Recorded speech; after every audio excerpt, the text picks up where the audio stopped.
Trapped in a foggy nightmare, Ethan's horror journey. In a desolate, fog-laden town, the air felt thick, almost tangible against the skin.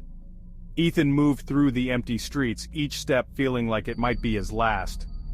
The houses lining the roads were mere shadows, walls crumbling, windows shattered, and roofs sagging under an unseen weight. It was as if the entire town had been abandoned mid-scream, leaving only echoes behind. Ethan couldn't remember how he'd arrived, only that he was here, and every corner of this town seemed eerily familiar, like fragments of a half-forgotten dream. As he walked, a figure shuffled toward him, a headless body, aimlessly drifting across his path. Ethan froze, his eyes tracing the figure as it passed. When it turned in his direction, he felt the weight of an unseen gaze, a silent scream buried within it. His eyes drifted upward, drawn by some horrific magnetism, to where its head dangled from a nearby tree, swaying gently from a rusty hook.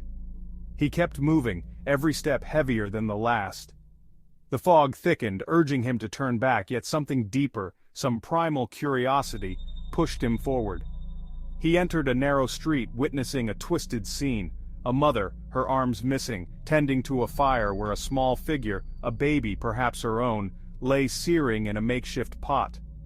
Across from her stood a skeletal man, her brother, whose hollow, hungry gaze was fixed on her every movement, waiting for his share. Ethan felt sick, his stomach churning as he staggered backward.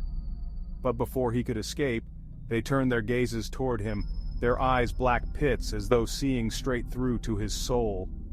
He forced himself to look away and stumbled further down the street, where the fog grew darker, almost oily, suffocating him with its damp, foul odor. And then he saw it. Emerging from the mist was a grotesque creature, bound together at its core, a fusion of two bodies, one male, one female, locked in a twisted embrace, their forms stitched by the sinew of their exposed flesh. They struggled, writhing against one another, both trying to break free but bound by some dark, shared agony. Ethan couldn't breathe. The sight of them, bound so cruelly, felt like a physical blow. He turned to run, but his legs grew weak, and his mind began to play tricks on him. In the midst of his flight, he saw her, his wife. She stood beneath a towering apple tree, her face gentle and inviting. Relief flooded him as he moved closer, but as he approached, the vision twisted. He saw himself beside her, only he wasn't holding her. He was strangling her, his fingers wrapped tightly around her throat as she gasped for air. Her green eyes met his, filled with terror and love, her mouth forming his name before going still. It was like an endless loop, a reel of nightmare images he could never escape. The fog closed in, binding him to the twisted reality of his schizophrenic nightmare, where truth and horror collided.